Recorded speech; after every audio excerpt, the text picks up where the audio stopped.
स्वागत करते। शहरातील व्हेरायटी चौकावर आज सकाळी एक वेगळंच दृश्य पाहायला मिळालं। शिवसेना उद्धव बाळासाहेब ठाकरे गटाच्या कार्यकर्त्यांनी हातात चुऱ्या घेऊन केंद्र सरकारविरुद्ध तीव्र आंदोलन छेडलं। व्हॉइस ओव्हर 1 शुक्रवारी सकाळी नागपूरच्या व्हेरायटी चौकात शिवसेना उद्धव बाळासाहेब ठाकरे गटाच्या कार्यकर्त्यांनी हातात हिरव्या आणि गुलाबी बांगड्या घेऊन त्या फोडत केंद्र सरकारच्या विरोधात संताप व्यक्त केला।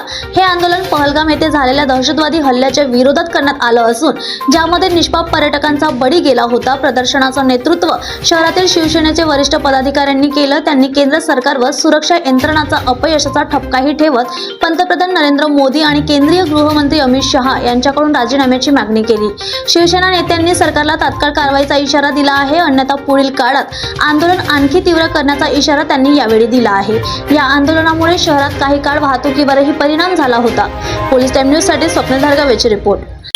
सही में तो पहलगाम में जो हमला हुआ है वो अतिशय निंदनजनक है, क्योंकि अपन बोल रहे हैं कि भारत में जहाँ पे प्रधानमंत्री बड़े बड़े इंटरनेशनल रिलेशंस की बात कर रहे हैं, जहाँ पे प्रधानमंत्री जी बात कर रहे हैं कि हमारे आर्म फोर्सेस, हमारे सर्विलियंस इतने बड़े हो चुके हैं कि यहाँ पे अभी आतंकवाद हमला नामुमकिन नहीं है। ऐसे में हमारे ही भारत देश में जहाँ हमारे पर्यटक हमारे जम्मू कश्मीर में घूमने जाते हैं, वहाँ कश्मीर में हमारे पर्यटक में यहाँ पे हमला होता है, उनकी जान ली जाती है। सही बात में तो मैं प्रधानमंत्री जी से, अमित शाह जी से कहना चाहूंगी, ये लड़ाई मजहब की तो नहीं है, ये लड़ाई ये हिंदू मुसलमान की नहीं है, बात अभी आतंकवाद और पाकिस्तान की है। क्योंकि अगर ये लड़ाई हिंदू मुसलमान की होती तो आज शिवसेना उद्धव बाळासाहेब ठाकरे के हिस्से मुसलमान लोग भी हमारे हिंदू भाई बहनों के लिए खड़े नहीं रहते। मैं इतना ही विनती करना चाहूंगी कि आप इसके ऊपर कड़ी से कड़ी कार्रवाई करें और जल्दी से जल्दी उन गुनहगारों को पकड़िए, क्योंकि पुलवामा जैसा हम ये फिर से नहीं होने देंगे। जय हिंद, जय भारत। आंदोलन का स्वरूप इस प्रकार था कि कल जिस प्रकार हमला हुआ है हमारे हिंदू भाई बहनों पे, तो हम चूड़ियां, हम हमारे प्रधानमंत्री नरेंद्र जी मोदी, नरेंद्र जी दामोदर दास मोदी और अमित जी शाह इनको चूड़ियां दे रहे हैं कि बांगड्या घाला आणि घरात बसा, चूड़ियां पहनो और घर में बैठो, तुमसे देश की सुरक्षा नहीं होगी।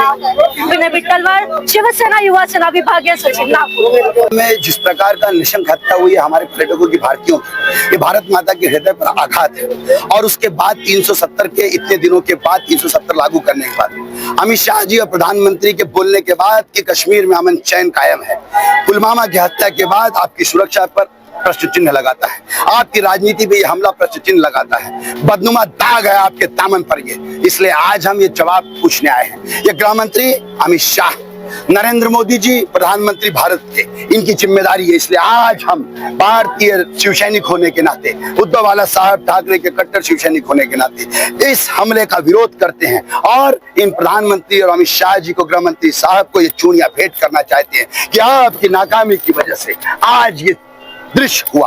आज आतंकवादियों ने हिम्मत किया, आप इस राजकारण से बाहर आओ। ये क्यों? क्योंकि 365 दिन ये सत्ता को तोड़ने और चोड़ने में रहते हैं। इनको सत्ता की लालच है, देश की सुरक्षा की परवाह नहीं है और निशंक हत्या हो रही है भारतीयों के सम्मान में, शिवसैनिक मैदान में, और पाकिस्तान मुर्दाबाद बोलने के लिए आपको चूड़ियां भेंट करने के लिए। ये राजनीति इन लोगों की है, क्योंकि जिस प्रकार की दूषित राजनीति को ये पैदा कर रहे हैं, आज उसकी विफलता है ये।